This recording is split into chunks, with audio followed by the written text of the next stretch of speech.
Mr. Vipul Mitra, IAS Principal Secretary Government of Gujarat, a very warm welcome to Trafficinfratech Expo. Thank you for sparing your time. You have spent quite some time visiting the stalls and absorbing the technology that has come to us from over 20 countries and over 100 exhibitors. So what is your impression about the latest technology that displayed here? Has it been helpful to you in some way? Yeah, it's good learning for me because basically for traffic management, technology which is more important than manpower. Manpower is fine, but you can't man each junction, you can't man each traffic point, each check post effectively unless there is a supporting technology. So I think technology is very important. That's the purpose of the visit today. I want to explore various solutions which technology offers. There are many stalls, I have yet to cover it actually. Just seen less than half of it.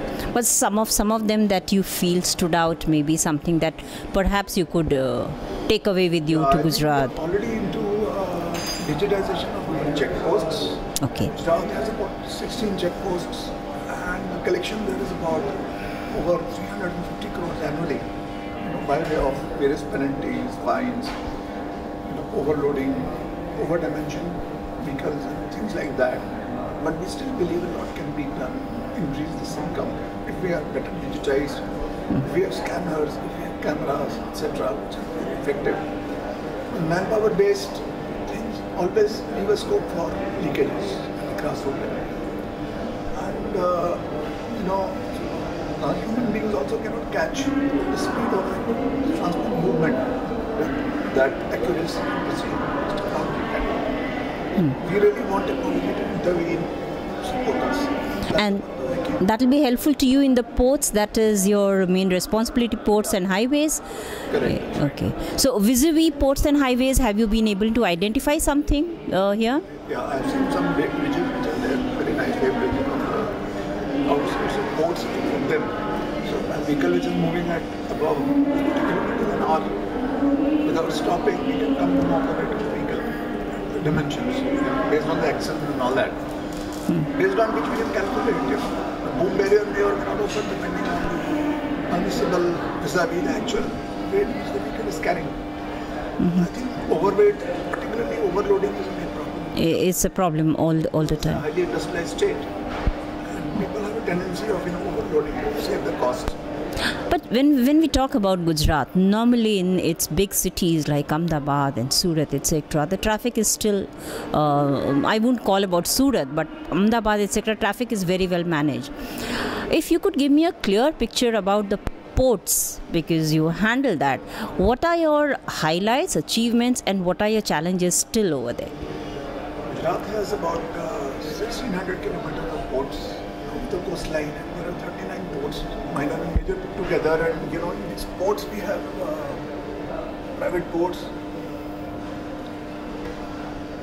which are now as large as the government ports. We have private jetties, we have captive jetties, various categories of ports are there. Gujarat handles most of the cargo in the country today, and the connectivity to highways, evacuation of the cargo to the hinterland is very important. Unless we have back-end evacuation system which is seamless, it is very difficult to kind of make the ports more efficient. And they reach the capacity very fast. The cargo is increasing day by day. So in ports, we need proper regulation inside ports also. There's a lot of traffic. Today I came to the Mumbai airport. There was so much traffic inside the airport. The vehicles moving here and there, all the basic service vehicles. So that's about the ports and the highways. I believe though you are pretty good in highways, when we talk about Gujarat, there are still a few challenges that you ought to meet. And how do you look at meeting them, and what are they basically? Although our roads are one of the best, in fact the best in the country, but the number of vehicles is increasing tremendously. The large number of vehicles getting added because of urbanization, industrialization, overall prosperity, etc. Good roads. Accidents is a major concern. About 8,000 people lose their life in Gujarat every year due to fatal road accidents.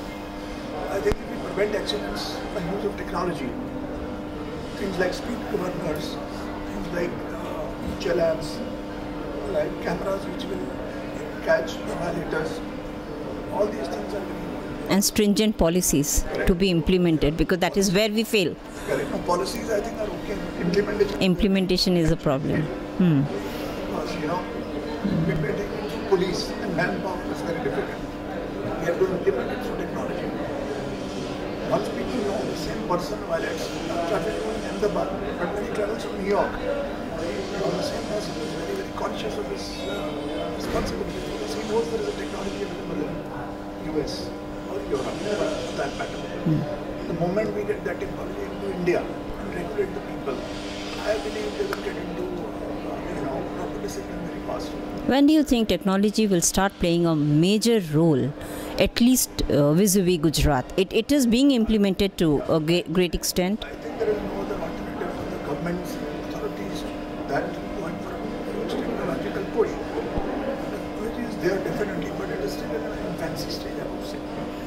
Implementation of technology, I was very surprised, impressed to see so many things here being displayed today, which we could borrow, we could really get them implemented,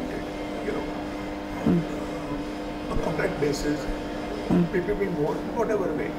But if we have technology on the roads, in the cities, on the checkposts, on the toll plazas, etc., then people know that we will be caught if we do violations. The moment that becomes the mindset of people, I believe things will change in that. So may I perhaps say that even sensitizing the bureaucrats about the technology available is also a very important aspect, because I believe, as you are saying, and we've been meeting many senior officers, what happens is quite a few times the technology is available. We have within India, which is very easily accessible, but the officers who are to implement are not aware of those. Correct. I believe not only the officers, people who go down the line, RTOs, ARTOs, inspectors, the guys on the roads, they will be very happy to see this. In fact, I would like to invite them to a good day exhibition in Ahmedabad as part of the Vibrant Summit. And where the people, officers, the people, even the school children can see that. We have a project called Traffic Awareness and Management System, in which the vans, we have tied up with 108. They go to the schools and they sensitize children now, these days. Various traffic rules, regulations and technologies available. So if people themselves come to know that there are cameras here or there are signals, etc., they should have a belief in credibility of those technologies. If the traffic lights work erratically, people lose faith in them. The moment people lose faith, people jump red light and nothing happens. So then everybody jumps red lights. So I believe the technology has to be sound, it has to be embedded in the psyche of the people. The moment that happens, there has to be consequence for defiance of technology, which is not happening, and which should be instant. We could have a e-challan system whereby, mobile app. We're working in that direction now in Gujarat. We're exploring a possibility. Every person on the roads becomes a friend of traffic, enforcers.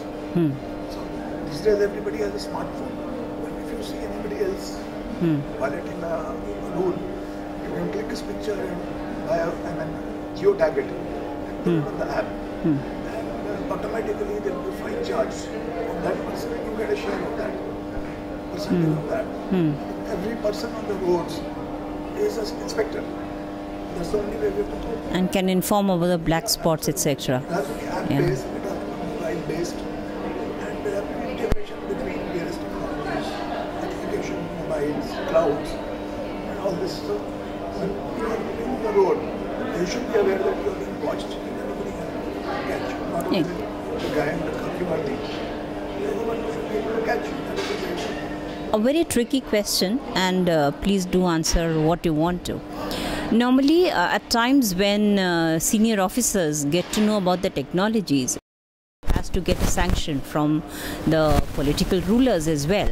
So how conducive is the atmosphere when we talk about Gujarat getting a green signal for all this and the funds? I believe Gujarat has been always very progressive in terms of, technology, in terms of basically the way things have to be implemented. Because the moment Gujarat has to be government technology, Gujarat has always been very progressive. I believe that there is no problem. The leadership is very progressive. They are very well literate. And when we belong to a state where Honorable Prime Minister, Chief Minister, long and golden rule under which a lot of progress happened in the state on all fields. So there is no problem in terms of funds. It's a progressive state. There's no problem in terms of implementation of technology, and I believe there's a lot of delegation to bureaucracy function. Only thing is that the work has to be carried out very properly, effectively, and transparently. We follow procedures, but they're still very steady, like many other places in the country. Is there anything you would like to tell the people of Gujarat about the new action that they can see on the roads, on the highways and your ports? I think government is serious to implement safety regulations on the roads. Government is also very, very concerned about making it easier for you to have a license or register your vehicle or transfer your vehicle. Government is really keen to help you out with technology, make it more transparent, etc. But at the same time, the responsibility of the person who is at the wheels is very important. Because you are actually driving a machine, a very, very powerful machine, which could either transport you or it could also inflict injury or death on somebody else. When wheels are with you, in your hands, there's a huge power and a huge responsibility which goes with it. And you want to enforce it with the same amount of power the government has to make sure that other people on the road around you when you drive are safe, including yourself. So I believe that is the message. Thank you very much for sparing time for us. Thank you.